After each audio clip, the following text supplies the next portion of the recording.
Hi, students, let's get started with the subject English, Unit 1, Learning Together, Chapter 1.1 The Day the River Spoke. Part 1, a big bright tear splashed down her nose. And another. A kingfisher swept down, its wings an arrow of blue in the sunlight. And a green lizard slithered down to the river's edge to bask in the sun. "Dear, dear," said a sleepy, murmuring voice, "what's the matter?" Jahanavi was startled because she was sure she had been quite alone. It couldn't have been the lizard, and the kingfisher was up in the thicket of bamboo eating the fish it had caught. It couldn't be the parrots, because parrots shrieked and this was such a sleepy voice.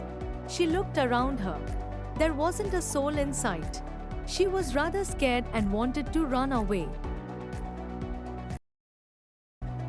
"You shouldn't cry, you know," the voice went on. "And you really shouldn't be scared when you have been coming here to see me every day, well, almost every day." She was puzzled. It was such a voice, like the river. It couldn't be the river. "Well, tell me all about it," said the river, for it was the river. "I've got to hurry to reach the sea, you know. They won't let me go to school," said Jahanavi. "I asked my mother, why can't I go to school like Etten and Meena? And mother had replied, you are too small, baby. Maybe later." But when she was 5, little Ramu was born and mother still said, "Maybe next year. Jahanavi, mind your little brother while I go to the fields." Now, she was nearly 10 and minding little Appu, who was the smallest. "They don't want me. They only," she stopped with a sob. "I am scared to go to school. And I'm so old now, they'll never let me go. But I want to go. I want to learn to read like Etten and Meena." Jahanavi called her brother Etten.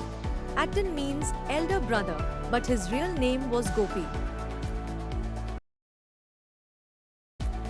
"I want to know why spiders are yellow in yellow flowers, why bamboo trees rustle, why the moon always comes from behind the hills, never the other way, why the baby fish in the field water become frogs, why." "Stop," said the river.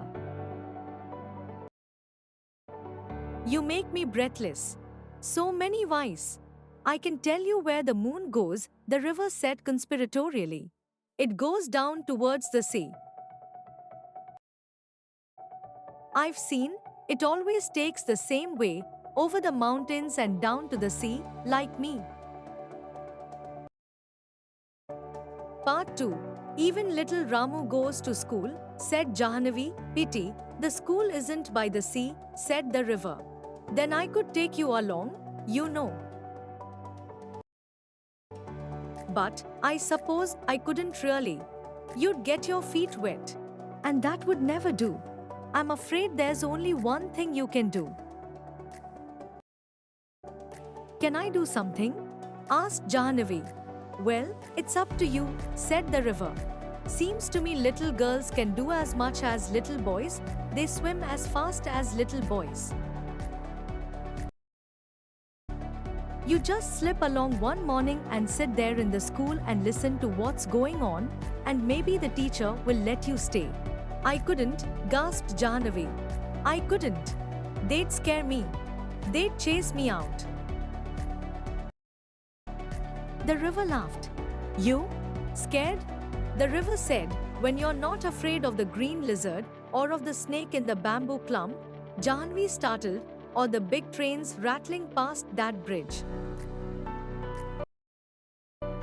"Trains are noisy. I prefer ships," said the river.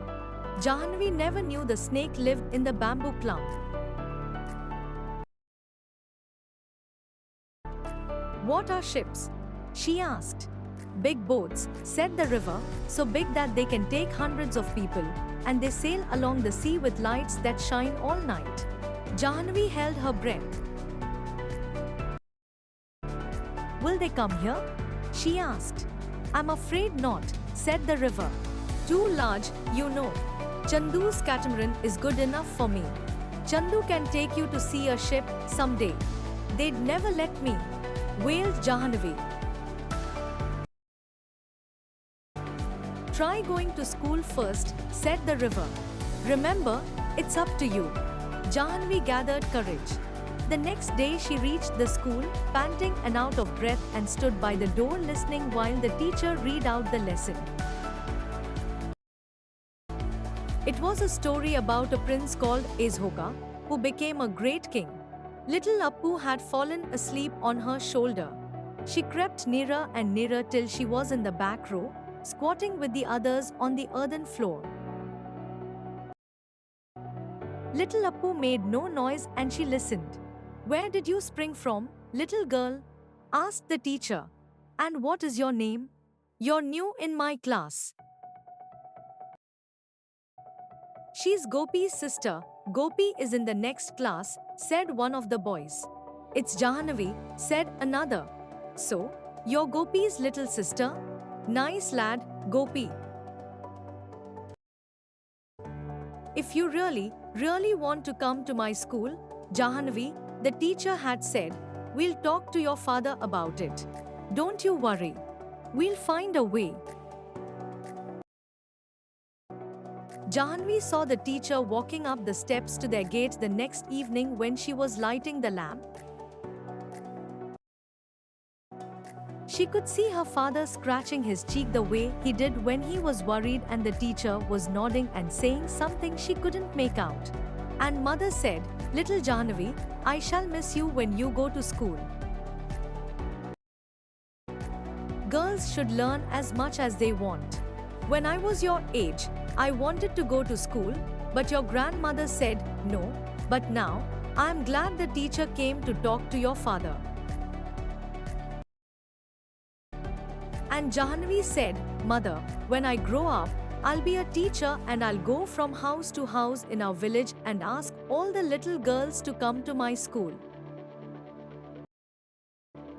And I'll teach them all that I'm going to learn.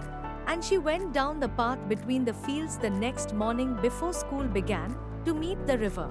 I did it, she told the river. I was scared, but I did it.